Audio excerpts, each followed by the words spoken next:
गरीब की शादी। शशि की सौतेली माँ ने उसकी शादी की तो बड़े घर में, लेकिन पति कोई काम न करता।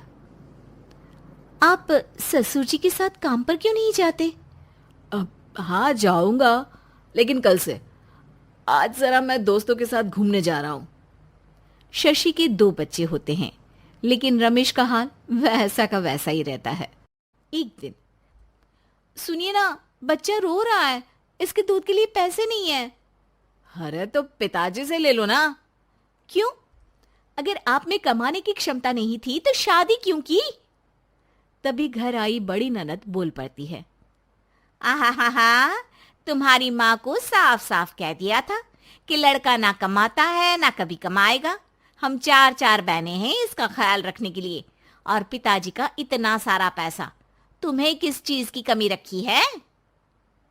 लेकिन थोड़े ही सालों में तकदीर बदल जाती है। शशि का ससुराल गरीब हो जाता है। सब बिकने के बाद शशि अपने पति, बच्चे और सास के साथ किराए के मकान में आ जाती है।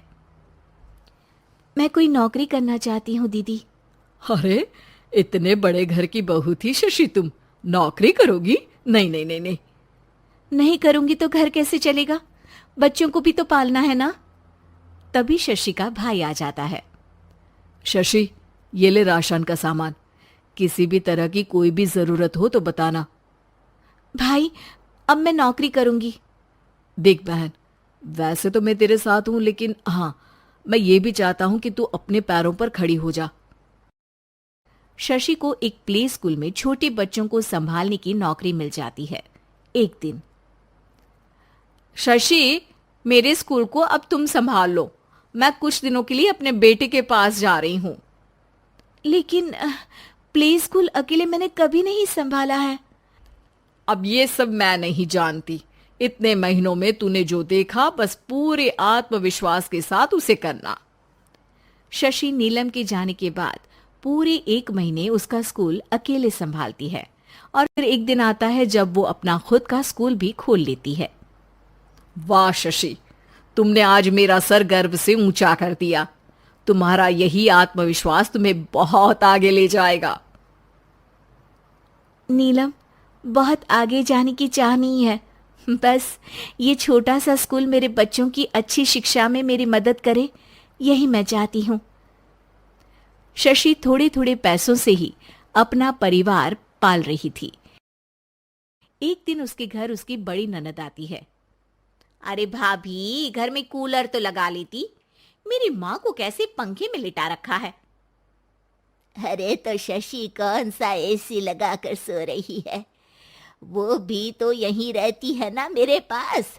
ज्यादा यहाँ आकर मेरी बहू को परेशान ना किया करो। हाँ हाँ, मुझे भी शौक नहीं है इस छोटे से घर में आने का। मैं तो बस ये बोलने आई थी कि मेरे बेटे की शादी है तो ननिहाल का जो नेग होता है वो ले आना।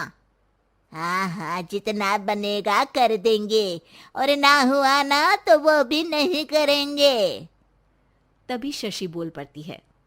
अरे नहीं नहीं माँ जी, रीटा घर की बेटी है, उसके ससुराल वाले उससे शादी पर पूछेंगे कि मायके से क्या मिला। रीटा, तुम मुझे सामान की लिस्ट भेज देना, मैं पूरी कोशिश करूंगी कि तुम्हारी हर डिमांड को पूरा करे। अच्छा, मैं खाना लगाती हूँ। शशि ये बोलकर किचन में चली जाती है। धीरे धीरे कर शशि किसी न किसी तरह अपनी सारी ननदों की डिमांड भी पूरी करती, बच्चों की ख्वाहिशें भी, और उनकी पढ़ाई के लिए पैसे जोड़ती। एक दिन जब शशि का बेटा 12वीं पास करके आता है।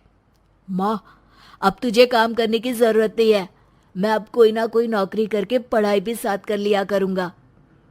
शशि को लगता है कि बेटा और आगे पढ़ाई करे, लेकिन वक्त की मार के कारण वो बेटे को काम के लिए हाँ कर देती है। अब बेटा एक बैंक में चपरासी बन जाता है। लड़का देखने में तो बड़ा अच्छा है, अंग्रेजी भी पटर पटर बोलता है, फिर चपरासी क्यों? लड़का सारी बात मैनेजर को बता देता है। अच्छा, तो मैं तुझे एक मौका देता हूँ। तू यहाँ रहकर दूसरे डिपार्टमेंट का भी काम सीख। अगर तू किसी एक का भी काम अच्छे से सीख गया तो मैं तुझे यहाँ टेबल चेयर में बैठने वाली नौकरी दे दूंगा। लेकिन एक दिन शशि की ननद उसे फोन करती है। अरे भाभी, देखो मायका तो मेरा तुम लोगों से ही है। मैंने आपके बेटे और मेरे भतीजे प्रदीप के लिए यहाँ एक नौकरी देखी है, पूरे 5,000 मिलेंगे। वैसे करता ही क्या है, चपरासी ही तो है ना। कोई बात नहीं रीटा, मैं उसे इस शहर के बाहर नहीं भेजना चाहती हूँ। बाकी वो शाम को आएगा तो मैं पूछ लेती हूँ। वहीं प्रदीप मैनेजर की बात से खुश हो जाता है और मैनेजर के काम पर ही नजर रखने लगता है। वो उनकी तरह के पेपर पढ़ता, काम करता और आने वाले लोगों की बातें सुनता। एक दिन बैंक में ऑडिट वाले आते हैं। ये गलत है, पूरी बैलेंस शीट नहीं मिल रही है, कहीं ना कहीं गड़बड़ है। ए मैनेजर, क्या करते हो? बैंक के पैसों का हिसाब सही नहीं है। मैनेजर के पसीने छूट जाते हैं। तभी प्रदीप वहां जाता है। अब क्या मैं ये बैलेंस शीट देख सकता हूँ? अरे बेटा मजाक नहीं, जाओ पानी लेकर आओ एक गिलास। प्रदीप मैनेजर को पानी लाकर देता है और फिर ऑडिटर से कहता है, देखिए सर, मैं आपको बता सकता हूँ कि कैसे बैलेंस शीट को आप लोग गलत तरीके से जोड़ रहे हैं। ऐसा बोलकर प्रदीप एक एक कर सारे डाउट क्लियर कर देता है। अरे हाँ, ये तो पॉइंट हमने देखे ही नहीं थे। गुड, कौन है ये बच्चा? तभी मैनेजर बोल पड़ता है, अब हमारे यहाँ अकाउंट में नया आया है। ऑडिटर के जाने के बाद, वाह प्रदीप, आज तो तुमने मेरी नौकरी बचा ली। और आपने भी तो मेरी नई नौकरी लगा दी, अकाउंटेंट की। बस फिर क्या था, प्रदीप ने एक बार जो सफलता की सीढ़ी चढ़ी, बस चढ़ता ही चला जाता है। फिर एक दिन शशि की ननद, अरे भाभी कैसी हो? घर को तो बड़ा ही सुंदर चमका रखा है। अरे बेटी, कैसे आना हुआ? तू तो इस छोटे से घर में आना भी नहीं चाहती थी। कोई खास काम है क्या? अब हाँ, वो माँ, मेरा जो मजला बेटा है ना, वो अकाउंट से पढ़ाई कर रहा है, तो प्रदीप से बोलकर उसकी भी कहीं अच्छी नौकरी लगा दो ना। सास और शशि समझ जाते हैं कि कैसे पैसे आते ही लोगों के बात करने के तरीके से लेकर रिश्ते निभाने तक में बदलाव आ जाता है।